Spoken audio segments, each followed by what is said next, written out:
Assalamualaikum warahmatullahi wabarakatuh. Kami dari kelas C Pemikiran Politik Islam dengan saya Amelia Pratiwi dan teman saya Karismayu Marcella. dari Universitas Muhammadiyah Yogyakarta. Kami akan mempresentasikan sejarah perkembangan pemikiran politik Islam di dunia. Pada presentasi kali ini, pembahasan yang akan kami bahas adalah latar belakang, yaitu sejarah perkembangan pemikiran politik Islam di dunia secara umum, yang dilanjutkan lebih spesifik menjadi era klasik, era pertengahan, dan era kontemporer. Saya akan menjelaskan mengenai sejarah pemikiran politik Islam di dunia. Jadi Islam adalah agama yang komprehensif dengan cerita tersendiri dalam sejarah tatanan negaranya. Baik dari kalangan internal maupun kalangan eksternal, bahkan orientalis sekalipun juga mempunyai cerita tersendiri dalam sejarah ketatanegaraannya. Jadi sejarah perkembangan pemikiran politik Islam di dunia dimulai sejak zaman Nabi. Sejak zaman Nabi telah memiliki konsep dasar dalam bernegara.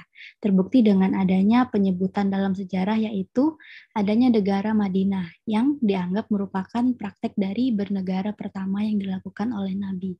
Dengan konsep di dalamnya antara lain nilai-nilai hak asasi manusia atau HAM, serta penanaman sikap tenggang rasa atau teposeliro antar umat bernegara.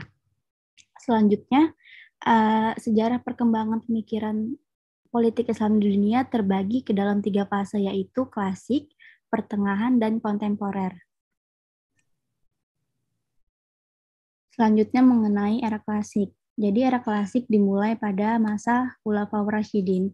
Jadi konsep bernegara dikenal dengan konsep negara Madinah.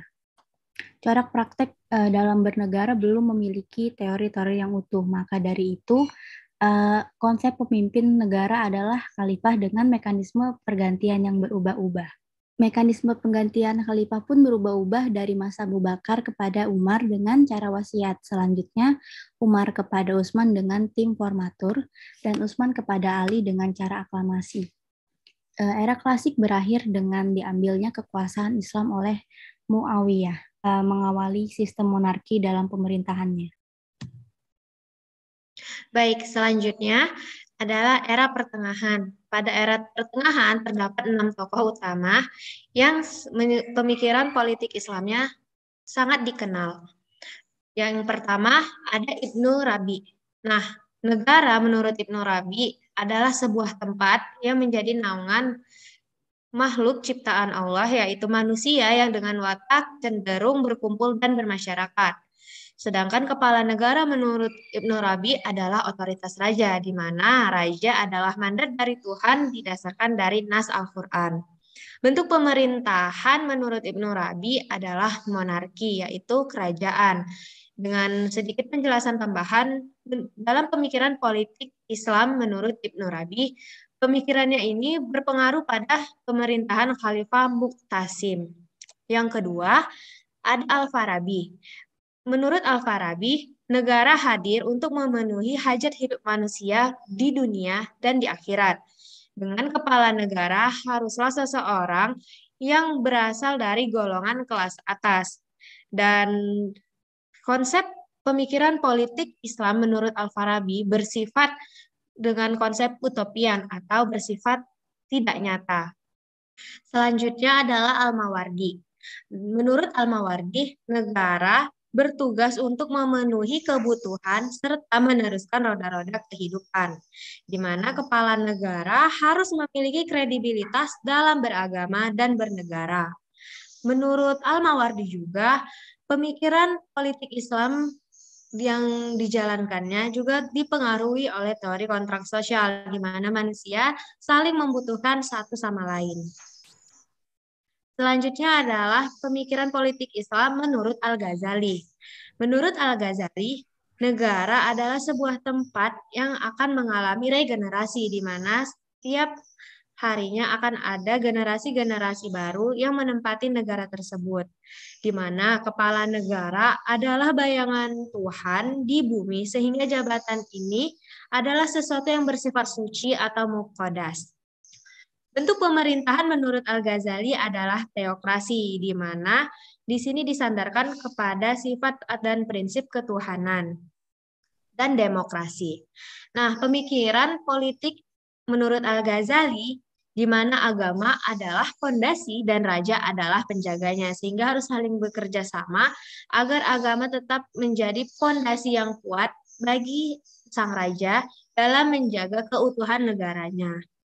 Menurut Ibnu Taimiyah, negara adalah tempat di mana faktor sosial dan mengemban amanat dari Tuhan. Dengan kepala negara adalah hal yang urgent sebagai pemimpin dan pembimbing masyarakatnya.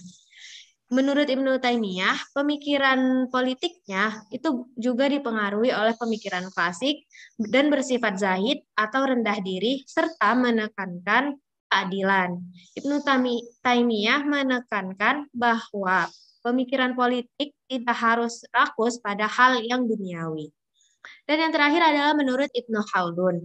Menurut Ibnu Khaldun, negara hadir sebagai tempat di mana manusia saling berinteraksi dan saling membutuhkan satu sama lain. Dengan kepala negara hadir sebagai penegak pelaksanaan syariat Islam yang efektif. Nah, menurut Ibnu Khaldun, bentuk pemerintahan yang sesuai adalah khilafah atau imamah dengan bentuk pemikiran politik yang bersifat asabiah, yaitu rasa cinta setiap orang terhadap nasab atau asal keturunan dan golongannya. Nah, di sini tuh yang dimaksud dengan perasaan cinta dan kasih tersebut akan menimbulkan perasaan senasib, bertanggung jawab, harga diri, dan kesetiaan bekerja sama untuk menghadapi musuh, musibah, dan pergaulan, atau bahasa Arabnya al-ittihadi wa al-ittihaham.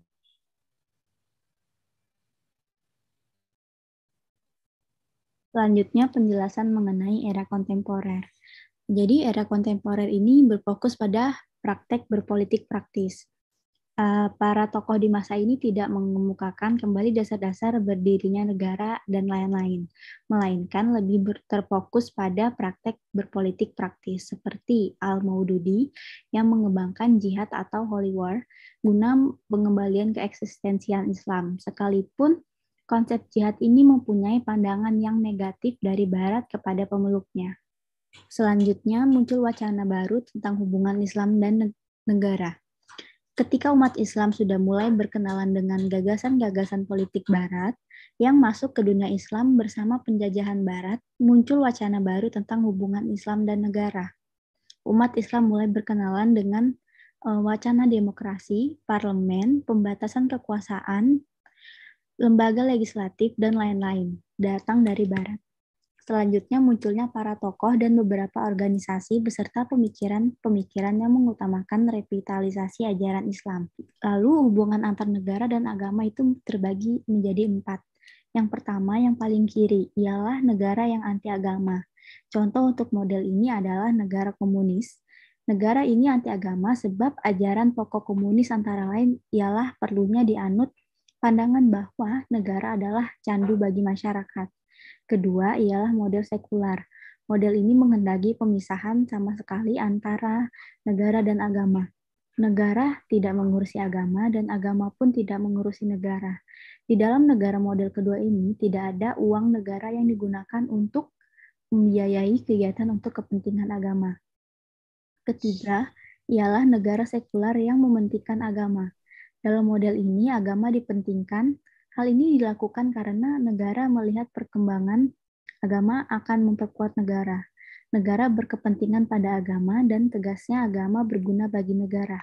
Keempat, ialah negara agama. Contohnya ialah negara Islam di Pakistan. Baik, selanjutnya adalah kesimpulan. Nah, pada pemikiran politik Islam era klasik, terdapat 4 poin utama yang dapat kita ambil. Yang pertama, pemikiran politik Islam era klasik lebih menjelaskan asal-usul berdirinya negara dengan hal yang bersifat esensi. Seperti dalam pembahasannya, negara menjadi topik utama yang bersifat untuk bersosialisasi. Kedua, pemikiran masih cenderung terpengaruh dari ajaran-ajaran Yunani. Hal ini dikarenakan banyaknya pendapat-pendapat para ahli dari Yunani yang sangat mempengaruhi pemikiran orang sebagian besar di dunia. Contohnya adalah Plato yang mengatakan bahwa manusia adalah makhluk sosial. Ketiga, ide pemikiran pengaruh pada pemerintahan yang berkuasa. Nah, di sini tuh ide pemikirannya itu lebih bergantung siapa penguasanya dan maka pemikiran politiknya akan bergantung pada si penguasa. Dan yang terakhir adalah menyatunya pemikiran integralistik antara agama dan politik. Sedangkan pada pemikiran politik Islam era pertengahan tidak jauh berbeda dengan pemikiran politik Islam era klasik. Hanya saja pada era pertengahan sempat sudah terjadinya pemunduran pemikiran politik Islam di mana perbedaan mencoloknya itu ketika runtuhnya dinasti Abbasiyah dan bangkitnya dunia barat dengan reformasi gereja. Ini dikarenakan banyaknya para ahli dari pemikiran politik Islam yang mulai bungkam dan tidak memiliki ide-ide brilian yang bersifat progresif. Dan yang terakhir adalah pemikiran politik Islam era kontemporer.